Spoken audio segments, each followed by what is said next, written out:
Bismillahirrahmanirrahim. Selanjutnya kita bahas tentang bagaimana kita mengukur reputasi sebuah literatur ilmiah. Oke, dalam konteks kuliah kita ini tentunya di bidang sains dan pendidikan. Bagaimana kita tahu artikel itu punya kredibilitas? Oke, patut kita ingat bahwa sebenarnya di era online ini semua orang bisa bikin konten.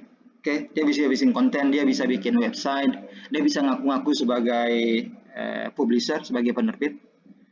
Banyak juga penerbit-penerbit bodong, oke, yang ada di dunia perjurnalan ini.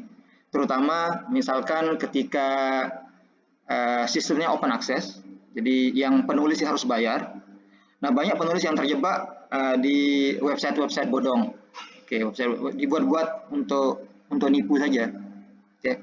Nah, untuk itu penting kita tahu bagaimana kita tahu misalkan sebuah jurnal itu bagus atau tidak. Oke, jawaban ultimate, jawaban sesungguhnya dari semua ini adalah nggak penting kan siapa yang nulis, nggak penting siapa yang menerbitkan, oke, nggak penting dia kerja di mana, oke, yang paling penting itu kualitas isinya. Tapi untuk kita bisa menilai kualitas isu itu perlu keahlian yang mendalam.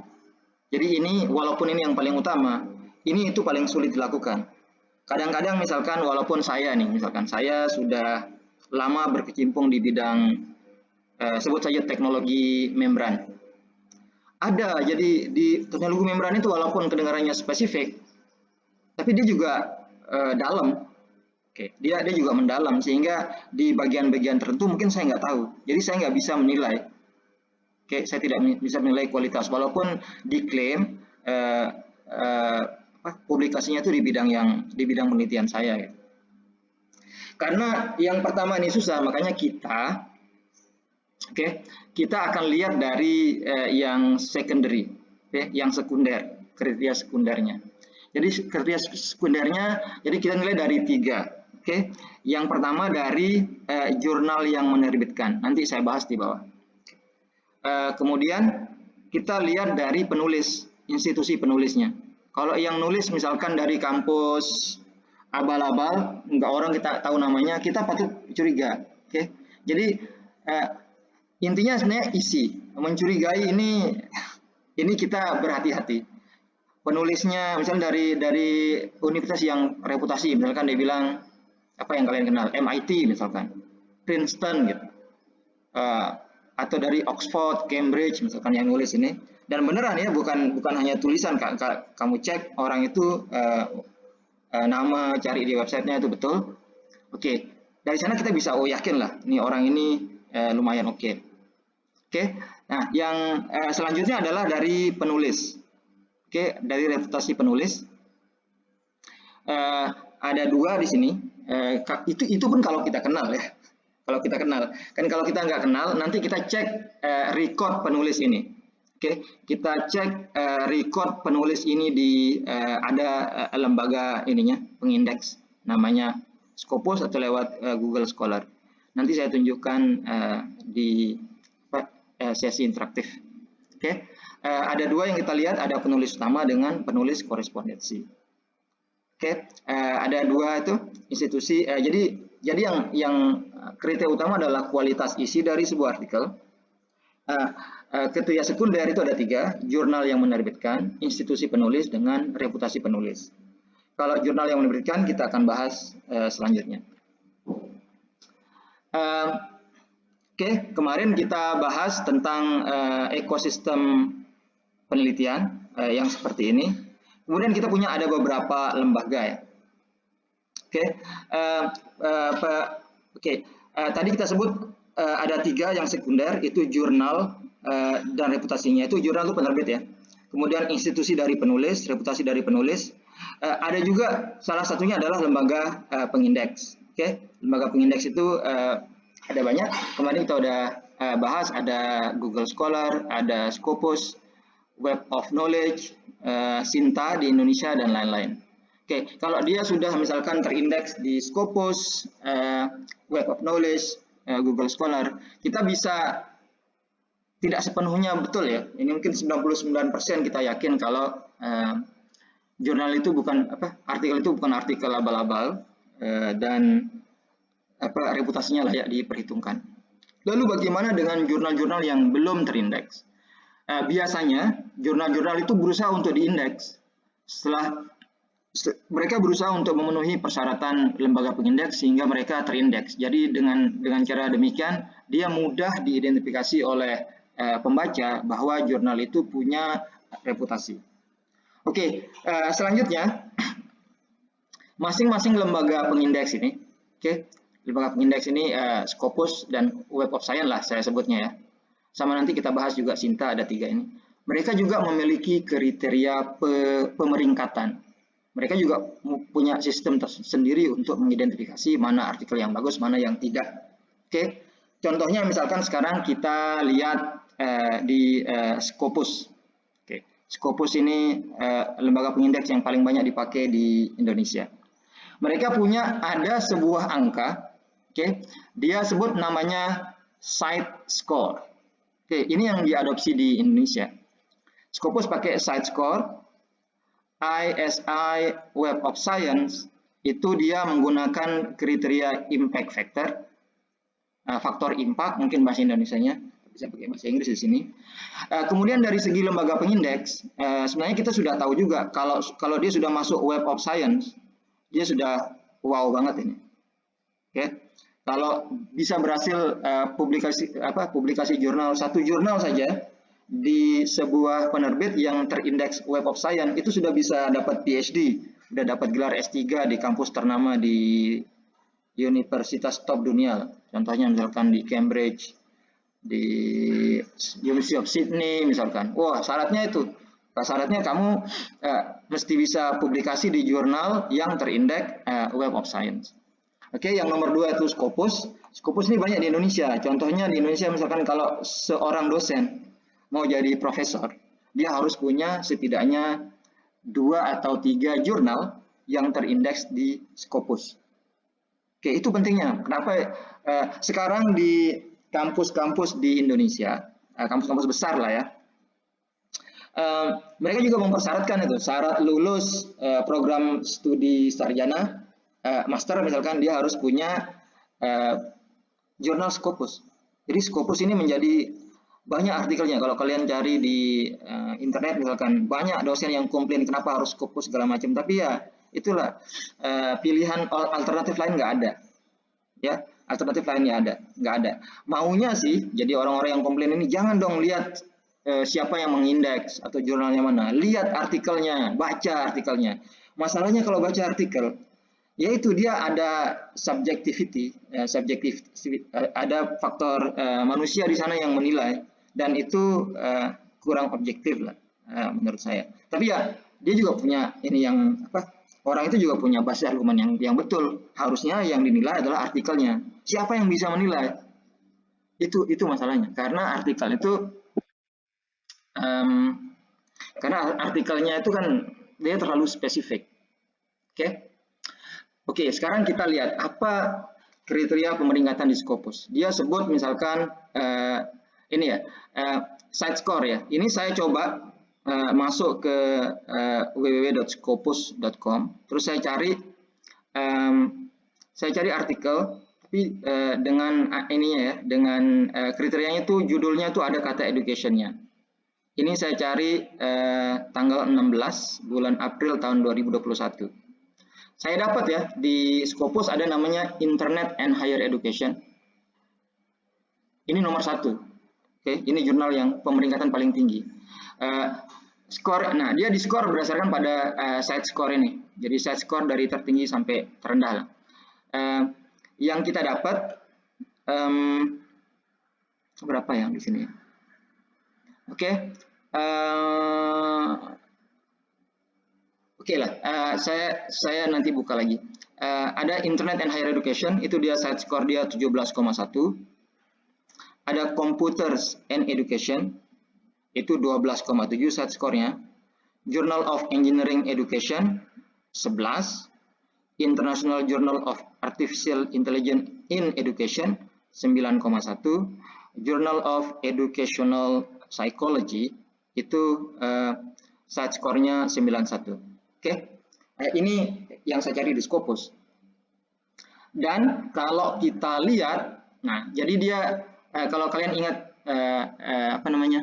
Kalau kalian ingat belajar statistik kan ada namanya descriptive statistik, ada namanya persentil. Nah, persentil ini, nah ini menunjukkan persentase rankingnya, oke, di kategori education, oke, di kategori education. Ini disebut dia tuh 99% tertinggi, peringkat 2, ini peringkat 2 dari 1254 jurnal di bidang education. Oke, terus yang kedua ini juga sama. 99%, ini 99%, dan seterusnya. Berarti karena dia peringkat 5 dari 1254. Nah, ini penting. Orang sering sebut ada namanya jurnal Q1, Q2, Q3, Q4 katanya kan. Nah, itu berdasarkan pada kriteria di peringkat ini. Jadi kalau saya bikin persentilnya, ini yang dari yang paling rendah ya. Kalau di sini berarti dia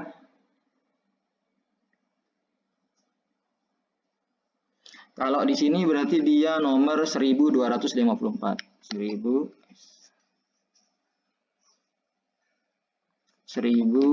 Allah.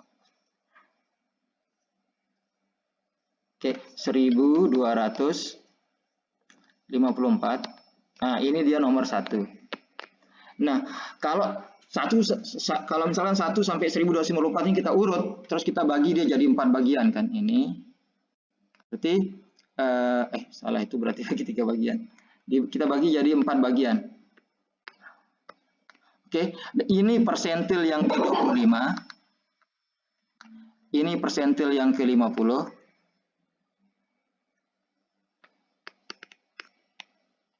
Ini persentil yang ke-75. Ini persentil yang ke-100. Nah, orang sering bilang ada jurnal Q1 namanya. Nah, ini kuartil 1 namanya. Ini Q1, ini Q2, ini Q3, ini Q4. Jadi ketika orang bilang Q1, Q2, Q3, dan Q4, itu artinya dia merujuk pada peringkat dia di Scopus atau di Web of Science. Oke. Nah, ini nanti kalau orang tanya, kamu ini jurnalnya bagus nggak? Bagus ini Q1 Scopus. Wah, Q1 itu wah banget itu. Oke, saya kasih tahu misalkan kampus-kampus di Indonesia itu sampai ngasih duit. Jadi kalau misalkan ada dosen berhasil publikasi di Scopus Q1 misalkan, UNRAM itu ngasih berapa? Di UNRAM ngasih 15 juta. Ada kampus di Indonesia saya tahu bisa ngasih sampai 50 juta kalau misalkan dosen berhasil publikasi di jurnal Q1. Karena Q1 ini ya persaingannya susah kan. Udahlah jurnalnya banyak, jurnal itu harus punya peringkat 75% ke atas, itu baru Q1. Kemudian kalau Q2 insentifnya lebih rendah, Q3 insentifnya lebih rendah, dan Q4 lebih rendah, dan seterusnya. Oke. Itu yang kuartil. Nah, terus pertanyaannya, site score itu apa? Nah, site score itu ini. Site score itu ada persamaannya. Oke, site score itu jumlah citasi. Misalkan ini ya, tahun 2019 ya. Berarti jumlah citasi, oke, pada di tahun 2016 sampai 2019. Oke, untuk artikel tahun 2016 sampai 2019 dibagi jumlah dokumen. Jadi itu rata-rata citasi per dokumen selama 3 tahun terakhir. Itu dia site score. Oke, citasi rata-rata dokumen 3 tahun terakhir. Itu site score, oke?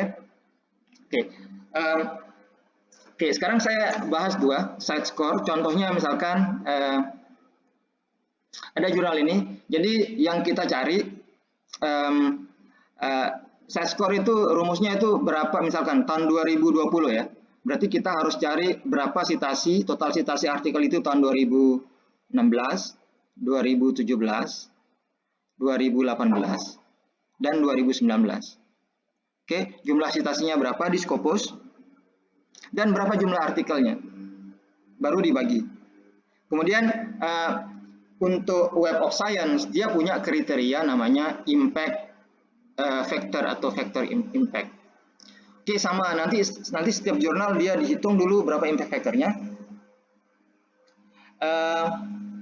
Oke, kemudian cara ngitung impact factor itu kita harus punya data di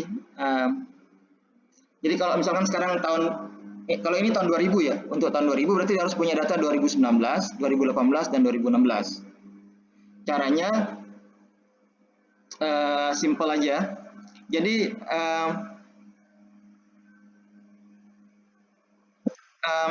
berapa jumlah citasi di tahun 2019, oke, dibagi jumlah dokumen di tahun 2017 dan 2018. Itu rumus untuk menghitung faktor impact atau impact factor.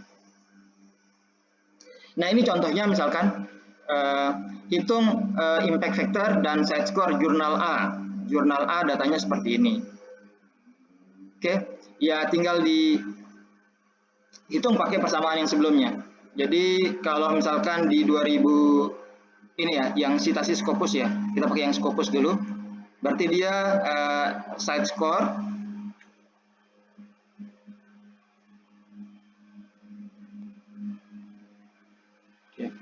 side score sama dengan berapa? Jumlah dokumen. Ada rumusnya tadi. Oh, citasi di 4 tahun terakhir di Scopus dibagi jumlah dokumennya. Berarti citasinya itu yang side score 2020 ya. 2020. Berarti ini sama dengan 1250 yang ini.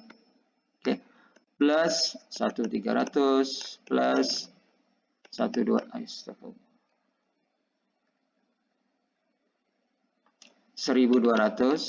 plus 1012 dibagi jumlah artikelnya berapa itu? 115 plus 111 plus 107 plus 100. Inilah dia side score-nya. Sementara impact factor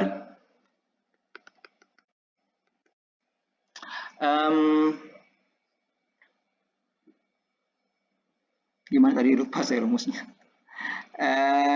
Ini artikel review.